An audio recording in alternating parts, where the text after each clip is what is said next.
So we also saw the drop in container flows out of China. We wrote an article last June, on June 6th, it was going to be a collapse in imports into the United States from China.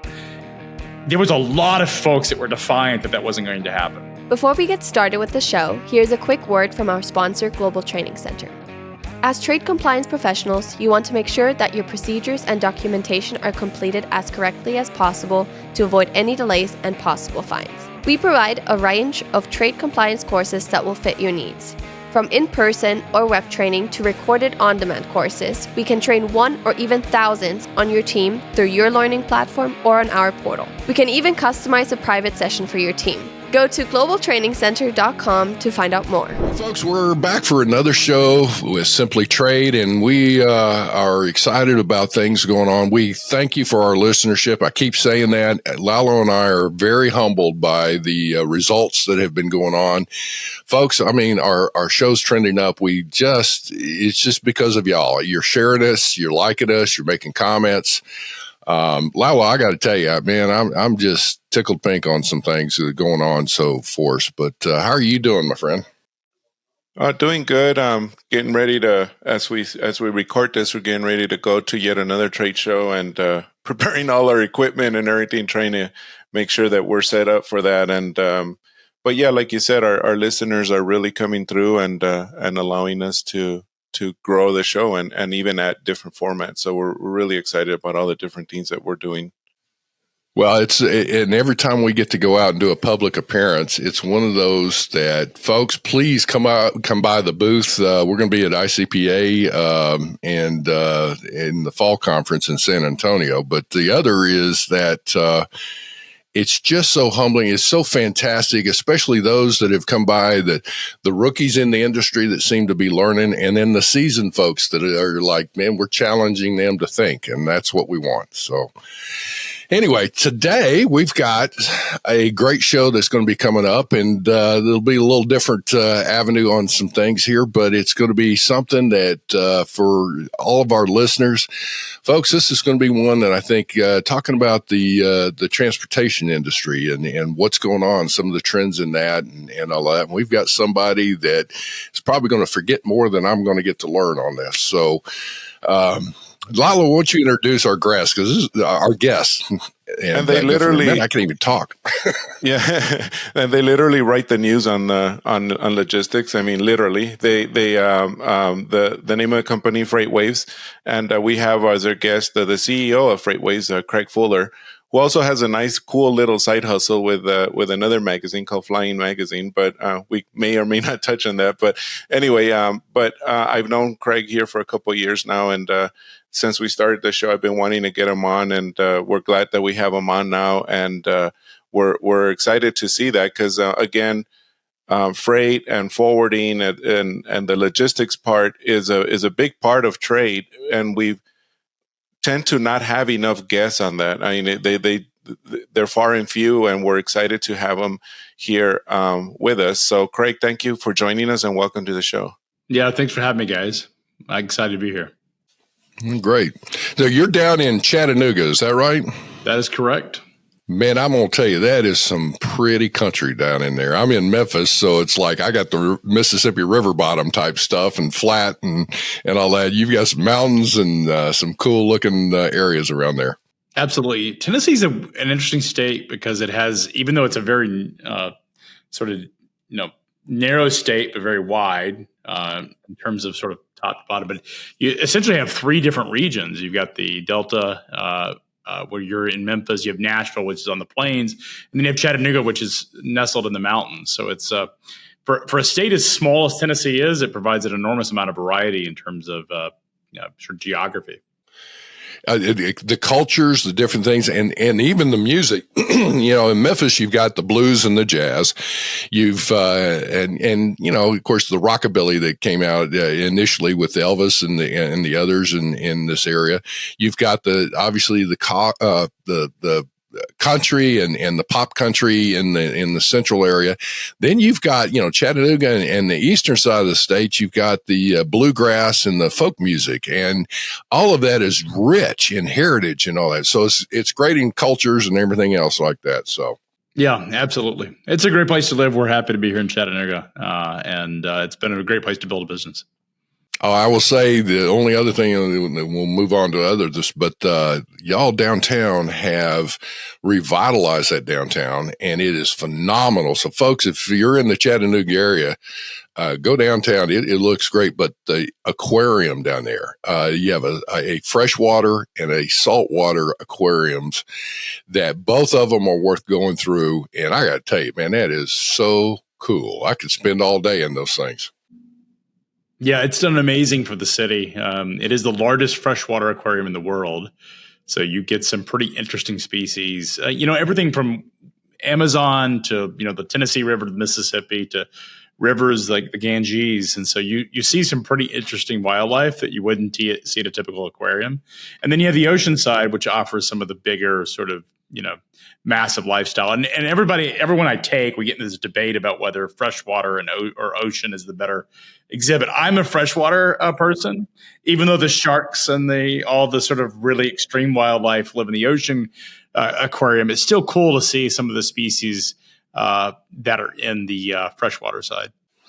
Well, and the one thing, I think there was a catfish that was big enough to swallow a man in there or something. I'm like, good night, that thing's huge. These things are massive. I mean, it's the size of a Volkswagen. It's these fish are huge. And what they do is they live outside the dams and they just wait for the wildlife and the fish to come in, and they just eat it. It's a pretty amazing.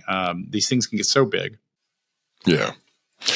All right. Well, with that, Craig, let me ask you the question is that as we're getting into, here we are in September already into the year as we're recording this. And as we're looking at things, what's, I guess, your thoughts regarding what's happened in the transportation industry? Obviously, things have gone up and down, and we've seen, Yellow Freight. Obviously, that's a big one because it was such a large company that it finally bit the dust. I think it was one that has been on the chopping block for a long time, but who knows? I mean, they were trying to do some things there, but what's been the trend in transportation as a whole, whether it's ocean, truck, whatever? What's your thoughts on what you see so far and where we're going? Yeah, I think we're post the COVID economy. So COVID created so much extreme for both our personal lives as well as the economy, but certainly in the freight industry and supply chain industry, we faced it at levels that really the amount of pressure that we faced in the industry was unprecedented. And that's all largely over with. And now we've had this freight recession, which really started late in the end of first quarter of last year of 2022. It got much worse as we proceeded through the year. And really early 23 has been pretty difficult.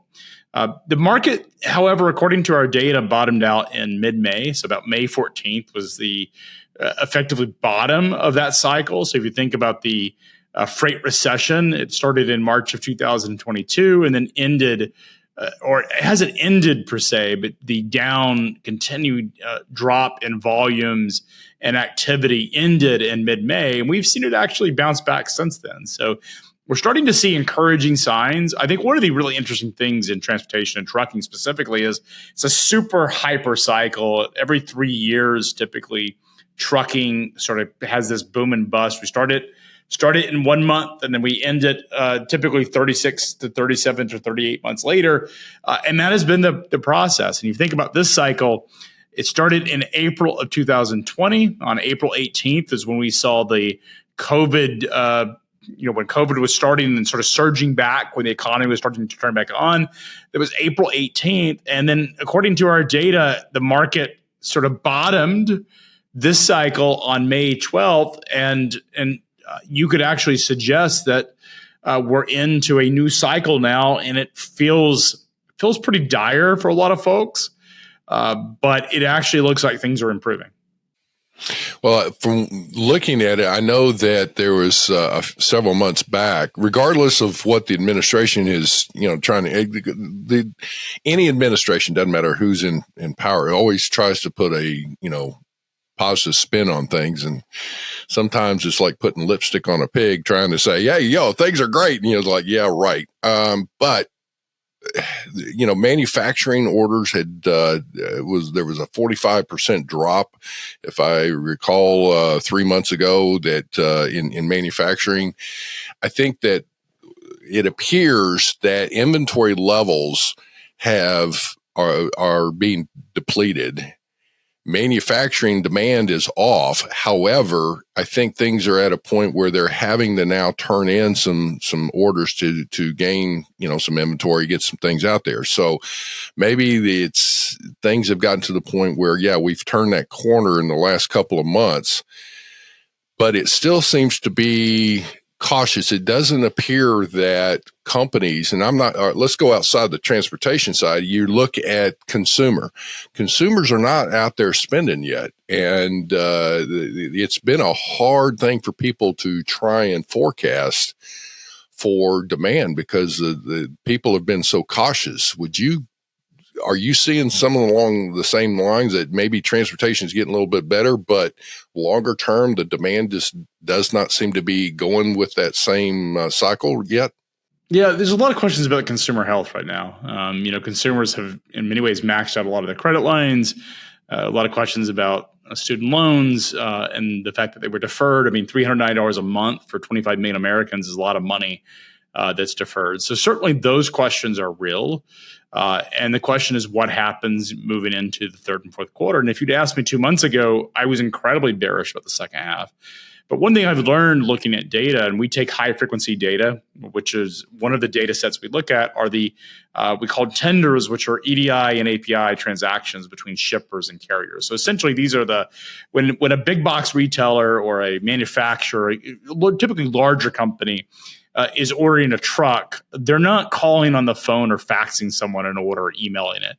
Typically, it's done through electronic messages from computers. And so we look at that data, and that data tells us what's actually happening. And even when it sort of defies the expectations or sort of the anecdotal information, when the data is telling us something different is happening versus what we expect, we tend to look at the data. Now we back test it. We go and try to reverse engineer to see if there's a flaw in the data.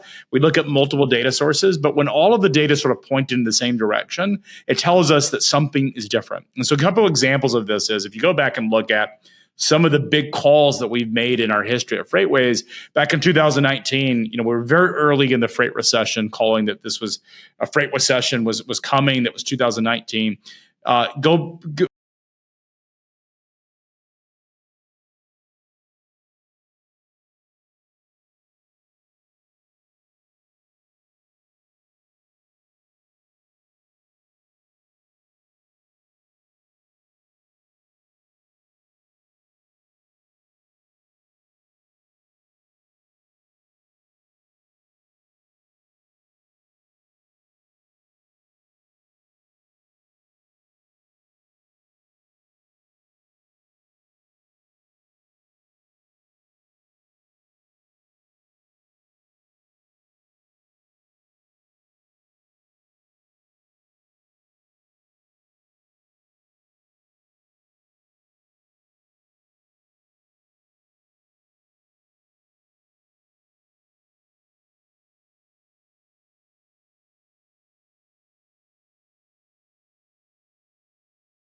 Now, what's interesting is if you go back to FedEx's earnings report and sort of think about it. So we also saw the drop in container flows out of China. We wrote an article last June, on June 6th, it was going to be a collapse in imports into the United States from China. There was a lot of folks that were defiant that wasn't going to happen. In fact, FedEx's incoming CEO had just taken the reins from Fred Smith and had their investor day at the end of July and talked about how great the second half was. They weren't seeing a slowdown. Now, our data presented this on June 6th. This was the end of July. And this is a company as big as important. You have a background working for FedEx. You know that it has a real good pulse on the economy. But one of the things we've learned through multiple cycles is that oftentimes the biggest companies in the space don't actually see the recovery or the down, they tend to be later in the market of seeing things happen because they're so big. It takes a lot to move them. And what we're seeing is that this is starting to play out in this type of recovery. Is we believe that the freight market is recovering.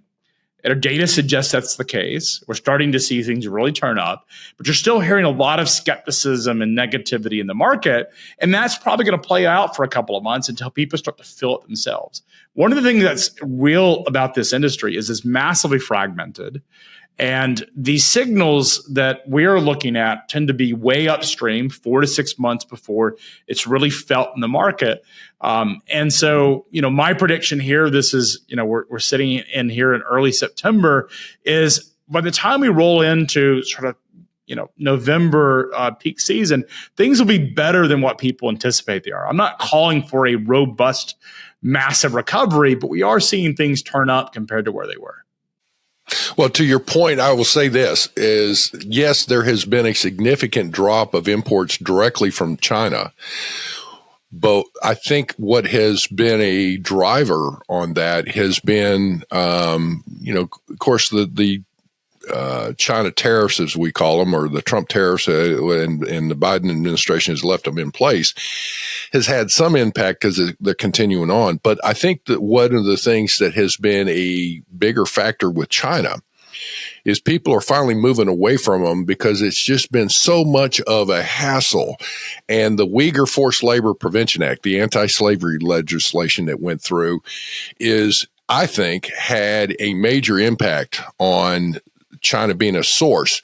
And as I was looking at it, as a result, China was the largest country importing goods into the U.S. And they have dropped to number 3. Mexico went to number 1, then Canada, and now, and so China number 3. And looking at it is there's if I recall correctly, there's been about a 25% drop in volume out of China. However, that 25% has been spread out from going to Vietnam, Malaysia, and a couple of other countries, as well as imports as a whole in the U.S. has dropped a little bit. And so I think there's a lot of people that are sourcing domestically now. So all said and done, where we're going with this is it puts more emphasis again on, other routes, different things. But if you're banking on a whole lot out of China, then the scenario there, you're going to have to move, maybe resources and beef up some of the routes of other countries as well as domestically. So that's that kind of holds with what you're just saying. I think is that in looking at it, if I were a purchasing person or sourcing person of what you're seeing, where should I be looking in a sense from what you're thinking it would be the best opportunity then for, as far as transportation rates and volumes and all that? What would you look at there, Craig, from if I need to maximize my efficiencies and my, trying to get bigger, better, faster, cheaper? What would you look at? Yeah, so I'm going to pull a Wayne Gretzky. You go where the puck is trending, and I think what we're seeing is really exactly what you talked about. Is we're seeing, I would argue that we've seen peak container. I think container flows, particularly out of China, the idea of these mega ships being so big and continue to get bigger, I think is largely behind us. We're seeing a fragmentation. One of the advantages that China had was that it had incredibly cheap labor. As you pointed out, it didn't have to adhere to sort of Western norms of human rights or environmental policies. And they've largely exhausted a lot of their advantages on the global stage. And then you combine the geopolitical stresses of potential outright military conflict. And if we don't go there, we certainly know that you have a autocratic regime, which makes a lot of Western companies very nervous, rightfully so. So we're seeing companies start to evaluate the advantages of being in China versus places like Mexico, Colombia, Vietnam, Malaysia, and realize that, frankly, high concentration in China is a massive geopolitical risk. And if you're managing a supply chain, your role, and this is the thing about supply chain, is typically you're not the hero of the company. You're not, CEOs, unfortunately, are not typically rewarding their supply chain people because things work. What happens is they may reward their supply chain people because they get them out of something that is disrupted and they save them. But these are typically the unsung heroes of the companies.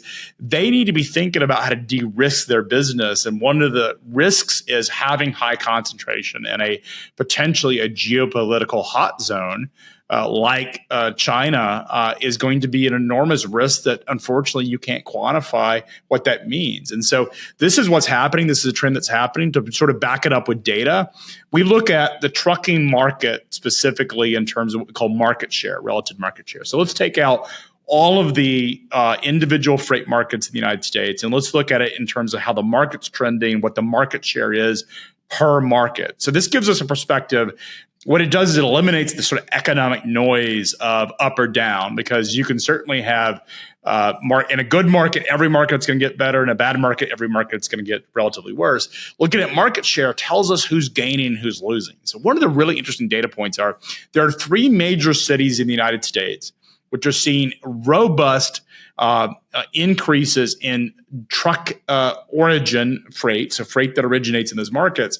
And those are, and we can guess why this is the case in a second, it's Detroit, it's Houston, and it's Laredo, Texas. And so let's think about why those 3 markets are really interesting. One is Detroit auto is going through a whole new generation with electric vehicles, and autos have done exceptionally well over the last couple of years. It took a while to sort of come back and then have stayed fairly robust even as the broader part of the industrial cycle has slowed down. So Detroit has done well. And so it's, a lot of the UAW question around the strike, which we don't know the answer and whether the UAW is going to strike. That certainly could be an impact. Houston has done well, and a lot of it's related to its chemical and petrochemical and commodity exposure around oil and energy and nat gas. But also, I think importers have started to look at Houston as a viable import market for containerized freight. So we're seeing that also look pretty robust as a market.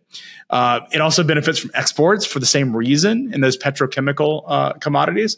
And then Laredo, as you mentioned, we're seeing the resurgence, and I'm going to call it the NAFTA trade, because NAFTA is a lot easier to say than UMSCA, or however you say that. NAFTA 2.0, yeah. Yeah, just call it NAFTA. But we're seeing the resurgence of NAFTA. Lalo is in El Paso. I went to school at Baylor in Waco, Texas, in 1997 is when I started school. And I remember NAFTA was the rage. Central Texas was sort of benefiting from this. And, after China entered the WTO, Mexico effectively lost the momentum. It didn't lose its position as a major importer of freight, it continued to grow, but it lost the momentum to China. The story became about China and the United States versus Mexico and the US. And we're seeing that come back. And we're seeing it in the data. We're seeing the massive expansion of North American manufacturing at levels that we haven't seen in decades. And a lot of this is really public policy, sponsored by your federal government and tax dollars, as well as just supply chain professionals that have said, hey, I can't expose my supply chains to the political whims of an autocratic regime and geopolitical tension that's probably inevitable. I need to do something in terms of thinking about my supply chain. Well, and to your point, one of the things, too, that is a major factor that has come up now and has come up several times, and quite frankly, the longshoremen unions along the western seaboard there have, I think they've really done themselves a lot of damage, especially in this latest strike threat and whatnot. And, of course, in the western ports of Canada, they actually did go out on strike, but they collaborated all along the western seaboard there, and people are just fed up with it. And you were talking about Houston, and you look at it and go, by far, it would be better to come through the Panama Canal if you're coming from Asia, or from Europe and come down and come up through the Gulf and hit Houston. New Orleans is always a good one, but you're right. I mean, Charleston, Savannah, Georgia are great ports that people looking at go. They're just tired of being held hostage over certain situations. So everything gets worked out. Okay, we got traffic going, and then the unions wind up on the Western Seaboard there, and it's like people are fed up with that stuff. Yeah, California has not done itself any favors. I mean, it's such a strange state to have such a vibrant economy. Some of the world's most innovative companies that are based there. Great, great universities and research institutions. I mean, really, the 20th century was a story of California. I mean, if you take out Detroit, sort of interesting. You think about Detroit sort of started the industrialization of the 20th century, and California sort of ended it, sort of capped it. But so many great innovations happened in the state of California, and it just continues to shoot itself in the foot, whether it's union and sort of its pro-labor, its environmental policies, which are not grounded in economics or even science in some ways. And so we're seeing a lot of business shift towards Texas. One of the interesting things about Texas is that not only is it, in 20 years, it will likely be bigger than California, both in population and economy. And its biggest asset is its border to Mexico in terms of its geography. Like, we think about California has the great weather and beautiful scenery. California is an amazing place. If you can get rid of a lot of the Californians, it's an amazing place to be. Texas doesn't have that, frankly. And I mean, no disrespect, because I lived in Texas and absolutely loved it at one point in my life. It's an ugly state geographically. It's pretty in its own right, but it doesn't have the advantages of other parts of the country. I live in Tennessee. I'm biased how pretty it is out here. Texas is kind of an ugly state, but it's a great place to raise a family. It offers a great economy. It's got a very pro-business, and most importantly from this conversation is it provides a fantastic base for manufacturing and distribution because of its ties to the rest of the continent. And so I think because of that, you have to be incredibly bullish on Texas. It's so blessed with natural resources and policies that allow us to exploit those resources and build our economy. So I'm incredibly bullish on Texas. Texans could vacation somewhere prettier, maybe in the mountains of Colorado, but they certainly have the advantages from a strong economy. And I mean, no disrespect, I think El Paso is one of the coolest towns of all, and I am a fan of the desert, but it just doesn't have anything on California in terms of beauty. No, I think you're right. Well, we have the world's largest beaches, though. I can just say that. You do, but it's like South Padre, and you're out with people driving Jeep on it. It's a little different. So, well, I meant here in El Paso, we just don't have the water. Yeah, just pure sand. Is that what you're referring to? Yeah, we just don't have the water. There's a lot of that for sure. Yeah. That seems to have been very prominent this year. I mean, we hear about strikes, and then the threat of strikes from UPS.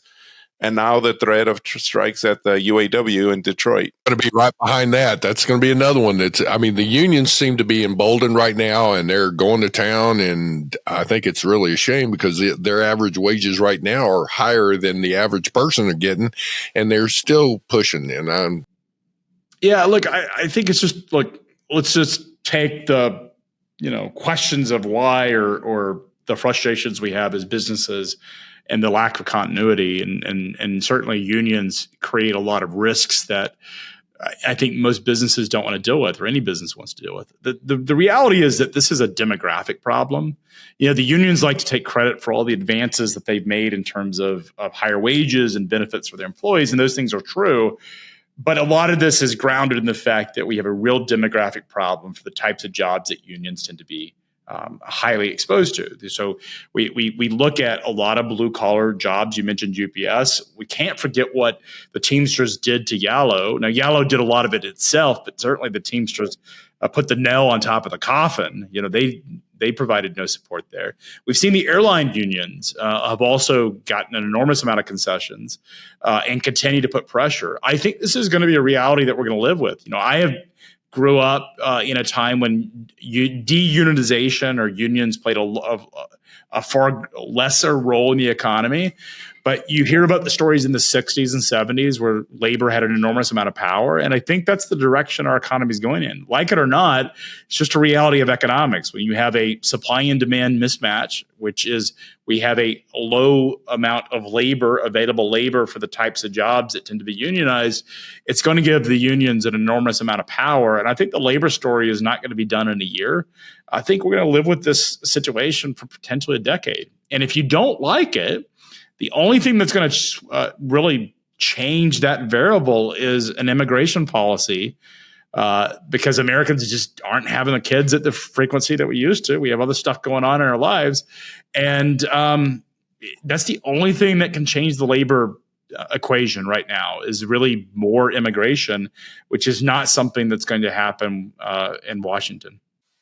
Well, with the current scenario too, with so many, as they would say, undocumented, folks coming in, or illegals, or however you want to label it, I think that it's just a matter of time before there's going to be some legislation to allow for some of these folks that have come in, non-U.S. citizens, that are going to be allowed to work. And in my opinion, now this is just a personal opinion here, is I would love to see a work program or whatever, allowing folks to go ahead and work without, a pathway to citizenship. And unfortunately, the politics get in there. But the thing that's so frustrating to businesses right now, and I'd love to hear your comments on this, is that businesses are struggling to find people to work. And I mean, it's crazy. And it's a scenario where, I mean, even if you get somebody that is willing to take a job, then their work ethic is, quite frankly, horrible. So what do you see happening with this scenario of the current situation we have? We've got literally millions of, I think it's now we're up to like 4.5 million people who have come across the border. And they're all over the country now, and definitely in the Southwest and whatnot. What do you see from your perspective? Do you see any impact on the labor markets and on some of the things like, some of these open positions and whatnot for some of these frontline positions, I guess? There's the gray economy, we'll call it, which is people working for cash and sort of working off the grid, certainly exist. And look, I'm going to take an economic point of view. I'm not going to get into the politics of whether immigration should happen, because I think we just, it isn't productive. From an economic point of view, my hope for that is that those 4.5 million or 5 or how many folks are here had the opportunity to participate in our economy. They had the opportunity to pay taxes.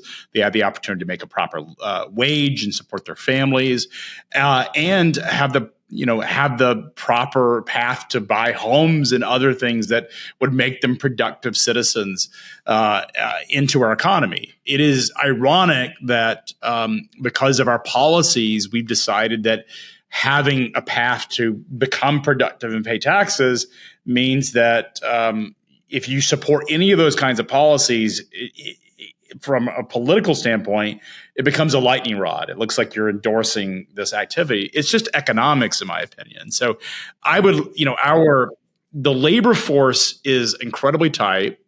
Unions are going to have an enormous amount of power as long as we have a demographic challenge of young. If you just look at the ages of people, we're in a part of the sort of demographic cycle where this generation has some of the smallest number of children that are sort of coming of age, working age. And it's going to be another decade before we sort of have sort of an emergence of a new generation, which is one of the largest generations in American history. So we're in a situation, frankly, that we're facing significant demographic challenges. And the only way to make it productive, frankly, is to allow those folks to work. It's just the problem in Washington is that nobody really cares about these issues. They're all focused on sort of this infighting between themselves. I mean, let's take all the political BS. They spend so much time fighting one another, investigating one another, impeaching one another. Like, regardless of whether that stuff is grounded, I would rather them focus on things that are actually quite important to the average American, and get busy doing that work, which I don't think they will. And so, unfortunately, the unions are going to have more power, and we're going to see an environment where the level of service and quality, because of the lack of labor, is going to become a real issue for businesses. And if we're going to see a massive manufacturing renaissance back in the United States, we're going to have to figure out this labor situation. But I'm not very hopeful. Well, I will say that the thing that bothers me on the congressional side of things, one of the things that bothers me with all this infighting back and forth, as well as, and again, administration and policies, the U.S., for the first time in modern history, is no longer the top exporter of grain. And, there's been so much effort on trying to come up with trade deals that are so focused on green energies and labor rates and things of that nature, and they're not getting the trade deals done with different countries. But other countries are out there, and guess what? Brazil has stepped up and usurped the U.S. in supplying grains. Well, this is a case where they have now earned a new customer that used to be more of a U.S. customer. And guess what? U.S. gets out there. You've got to try and get those people back. They won't just automatically come back. They're going to be happy with, if Brazil's satisfying with a good product and a good rate and good cycle times, U.S. is now competitively have shot themselves in the foot. So that's one of those where for every $1 billion of trade, it equates to 10,000 jobs. We're losing out on that very thing. And it just, man, I tell you what, it just gets me worked up like a wet hen at times. It's so deconstructive. And if you think about, getting a little bit political, but you think about from 1980 under Ronald Reagan and all the way in George H.W. Bush, Clinton, and George W. Bush, really that whole period was really one of the most remarkable points in history of global trade really fostering, and policies were put to advance American interest economic. That was the most important thing. And I think what's happened really in the last, and it's both administrations or both sides of the aisle that have done this, is they've sort of had this very insular focus. You pointed out that Biden kept Trump's tariffs in place. Biden effectively is continuing to execute Trump's policies, which are deconstructive in many ways to trade, and kept them in place. He just does it without talking about it, unlike Donald Trump, which made sure you knew what was going to happen. And I think that really hurts America. And you point out a really important fact, which is about, I believe in climate change. For the record, I've been to China and seen places without proper environmental regulations, just how dirty the water is. You start to question what you're eating, what you're drinking, what you're breathing. We don't want that in America. But we have gone in some sort of idealistic fashion that we can decarbonize the economy. It's just not grounded in economics or science. And so because of that, you think about how remarkable fossil fuels have been to our lives. You think about the fact that climate deaths are down by 99.9% in the last 100 years. We talk about Texas. I mean, think about Galveston with the hurricane that hit Galveston in 1906 and the fires and the tornadoes. The climate is certainly in flux, if you will, and has an enormous amount of changes and constantly changing.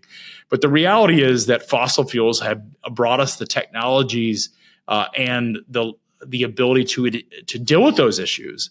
And I think it's sort of foolish to sort of think that we can decarbonize the economy and still enjoy the lifestyle that we enjoy. And I think some of the public policy that's been so focused on this sort of idealistic element misses the importance of having a strong, robust economy, which is incredibly important to the well-being. And my belief is that if we have a strong economy, and you see this, as economies prosper, even in China, they start to care more about the environment. As they develop, they start to invest in technologies and resources that take better care of the environment. And so I personally believe if we had an economic first policy on all of the decisions we made, that humans will naturally take better care of the environment. And that's what we're seeing right now. And I think, unfortunately, we've seen it in Europe. Europe has shot themselves in the foot economically because of their sort of idealism around environmental policy, that frankly, there's a lot of concern that that may happen in the U.S. Well, the scenario there is, and this has been one of my push on this, it's like, renewable energies are fine, but they have not been able, none of the renewable energies can generate the power needed to satisfy the demand at the efficiency or cost effectiveness of, the fossil fuels. There is one renewable energy, and that is nuclear. Yeah, nuclear is fantastic. That's probably the most efficient. It's fantastic. When's the last time we've had a nuclear reactor built? There's one, I believe, in Alabama or Georgia that has come online in the last couple of months, or is in the. But I think it's like 1 in 20 years. I mean, it is insane how, and this is what has happened in Germany. It's sort of interesting to watch the France and Germany's story play out. Is that France, something like 60% of their energy comes from nuclear. And this is a country that we would view, or I would view, as fairly progressive in terms of its politics.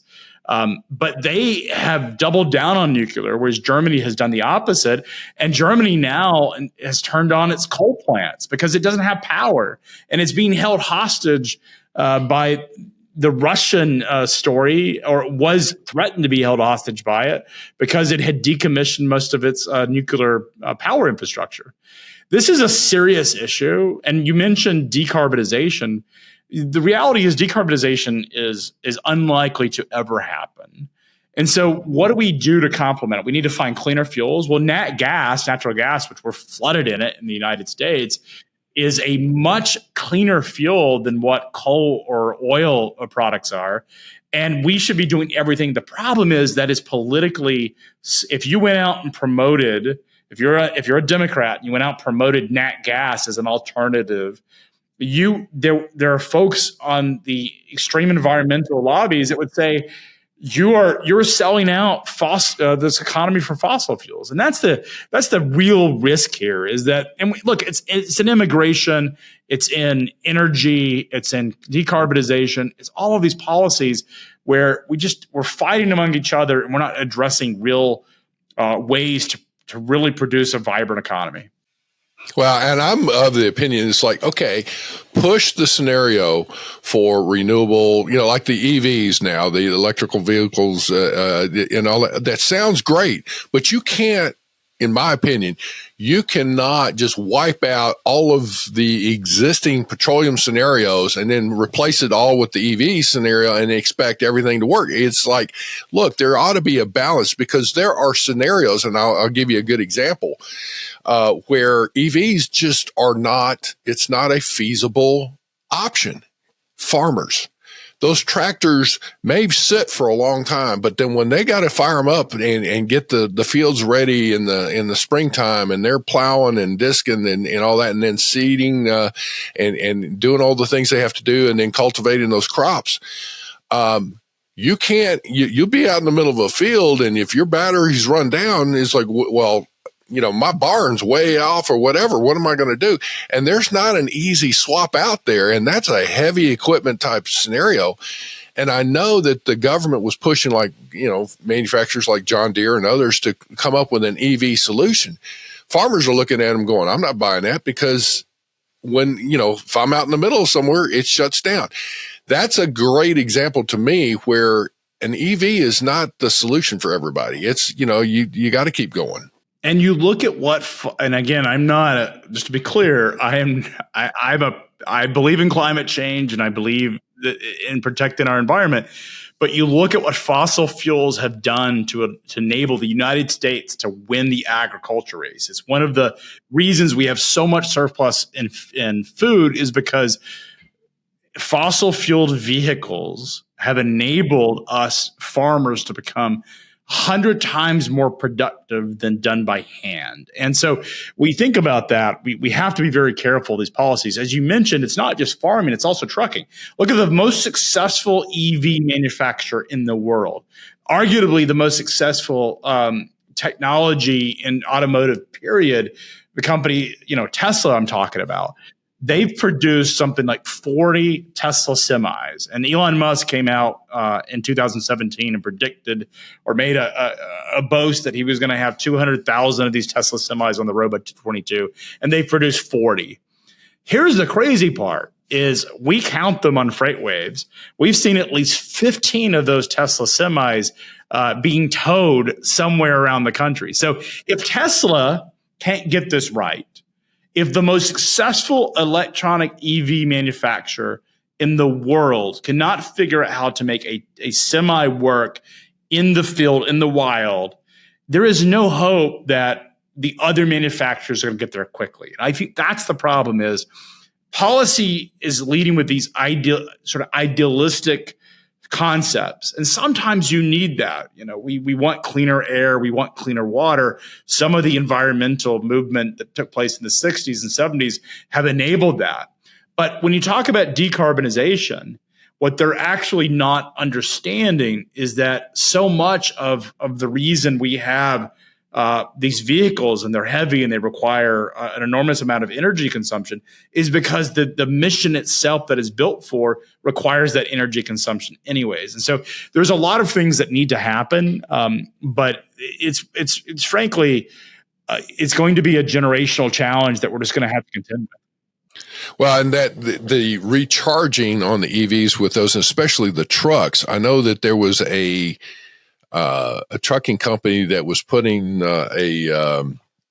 wanted to put a hub in the Chicago area, and they were trying to run the EVs, and they put in what they wanted as far as charging, all that. And I think the utility company said, "Is this a joke? Are you kidding me? Because what you're going to need is I think it came back, they were going to need something along the lines of 8 gigawatts to be able to charge those trucks." And they said, "We're only putting out 5 gigawatts now." It's like, you'd kill us, and it's like, you expand that across everything, and it's like everybody has a problem with it. Well, it was Warner. I think what you're talking about is it was a suburb of Chicago. It was Warner Enterprises. I think it was 30 trucks, and they wanted to put in supercharging stations to charge their EVs. And that's right. It was basically more power than the entire town, the utility had produced, to your point. And you think about that, that's 30 trucks. I mean, we're talking about, an industry with 3.5 million. So this is not going to be solved. And I think if you think about what all this means, it means that these big issues, whether it's climate change and decarbonization, we have to find solutions that enable us to continue to have a productive economy that allows the technology to catch up before we can sort of force it all at once. And I think this is trade policy as well. Like, we want North American manufacturing. One of the sort of ironies of Donald Trump's trade policies that he put back in 2018 is that he implemented them, and there really wasn't a lot of movement for American reshoring. Like, you saw companies leave China and move to places like Vietnam, Malaysia, Thailand, but there wasn't really a movement back to North America. And what's caused that is really China's internal actions in a post-COVID environment, or we'll call it during COVID, the zero lockdowns and the geopolitical tensions, where the free market, the decision makers that run supply chains made the decisions. They're going to look at places to source production like Colombia and Mexico closer to home, so they don't have to contend with that. And that's really what we need. We need vibrant free market policies that enable business leaders to make these decisions that are in their best interest and encourage those decisions, because eventually you get there. And I think the same thing is going to happen for decarbonization. I think over time, we will see technologies continue to catch up to allow us to achieve these goals, because if there's a demand, if there's a market for it, we'll eventually get there. And I think if the market is allowed to do that, we'll get there. Policy is a blunt instrument, and unfortunately, at times, has a lot of the people writing the policy don't understand the economics or the science, and at times can be really detrimental to our economic success. Well, one of the things I've got a question for you is, of what you've seen, do you think it's interesting? It's like it's completely EV or nothing, right? I don't see any hybrids out there. I would think that even like on these semis, would there be a hybrid situation that would be, viable? Once you got to have the power to get that heavy weight going. Once you got it going, maybe switching over and all that. But I don't see any development of hybrid semis. Do you? The problem that you have in the EV story around trucks is the weight. I mean, an equivalent battery operated truck, in terms of distance, is about 300. To take a 45,000 pound truck, we've seen this with Tesla. So Tesla issued trucks to Pepsi and Frito-Lay. Frito-Lay is a division of Pepsi. So think about what they were hauling. What we found in the story was anything within 100 miles radius, they could haul the cans, the big soda. It's gonna weigh out before it cubes out. So 45,000 pounds. They could complete that mission, but only within 100 miles of a charging station.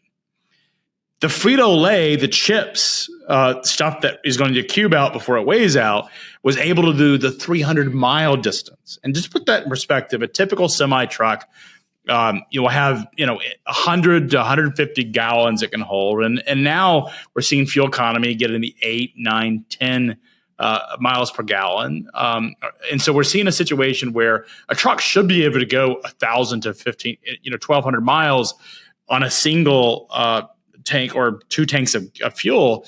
And what we're seeing is that the distance that is required for a lot of these missions are just much further than what EV is capable of. So, and the issue is that you end up with 16,000 pounds for batteries alone versus an equivalent 6,000 for an internal combustion diesel engine. So we're sitting in a situation where we have the physics of batteries, and the weight is a major issue for trucking companies. You don't get the distance you need.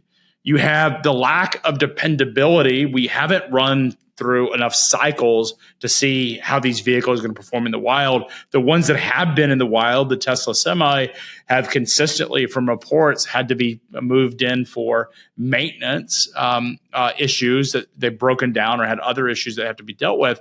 And so until this technology has had enough time in the wild to where we actually know what it's capable of, it's not capable of, it's just an infeasible set of policies that are going to trying to be achieved. And that's where California, I think, has made an enormous disservice to its own economy by outlawing internal combustion engines in 2035 and 2040. So we're seeing a situation where the policy and the sort of idealism of politicians doesn't match with the economic reality. Well, and with that, I would say, let's step back here for a second. With all the different things we're talking about that impact supply chain, impact, consumer, behavior and all that. One of the things I guess I would say is folks need to really get involved with not only the representatives, both Senate and congressional, but, trade associations, especially on the trucking side, especially on, industry, make a point to listen to what's trying to be pushed so that you can look at it and say, look, some of these policies may be fun, but you've got to do it in balance. And that's what's essential, because it seems like some of these policies are pushing them, just like you said in California, they're pushing forward. And it's like, well, wait a minute. What is the impact? And before a policy goes into place or a legislative item comes into place, have the impact study done so that you can see what's this going to mean to my, my bottom line and my pocket, if you will, as an individual and all of that. So that. But I don't know that they're overly concerned about that. I mean, I think there's some political expedience of, hey, I get to become a hero for decommissioning a nuclear plant. Like they did in California. And I think what is challenging is that there's a desire to be popular and elected that is outweighing the economic vibrancy that our economy should have. Having said that, America is blessed with massive amounts of resources and energy resources and food resources. We truly are the country of the next century. I mean, it has felt like America has lost its way versus China and, go back 30 years ago versus Japan. It's just not the case. I mean, our economy is incredibly robust and will continue to be. And this will be, in spite of our issues, I'm incredibly bullish on America and what this means. Well, it's America's economy is like that shiny new penny. It's like it's fantastic to have, and it is still,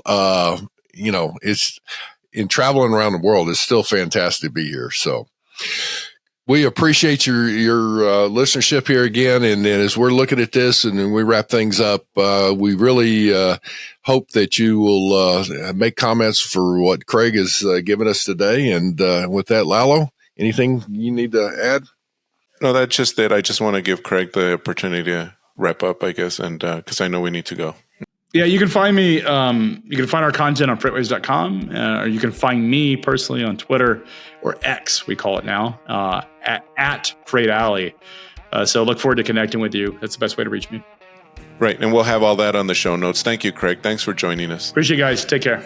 Thanks. Yes, you too. Thank you very much for joining us. Simply Trade is brought to you by the generous contributions of Global Training Center.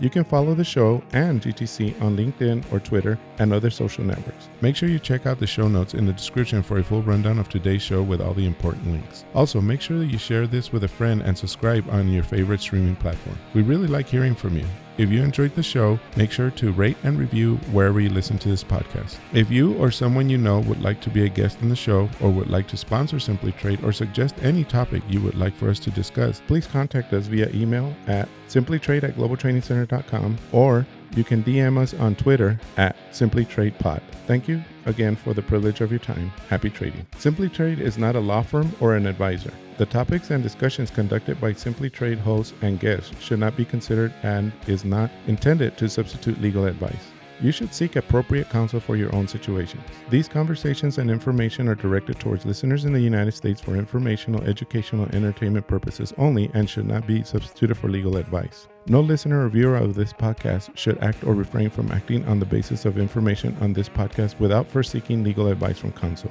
Information on this podcast may not be up to date depending on the time of publishing and the time of viewership. The content of this posting is provided as is. No representations are made that the content is error-free. The views expressed in or through this podcast are those of the individual speakers, not those of their respective employers or Global Training Center as a whole. All liability with respect to actions taken or not taken based on the contents of this podcast are hereby expressly disclaimed.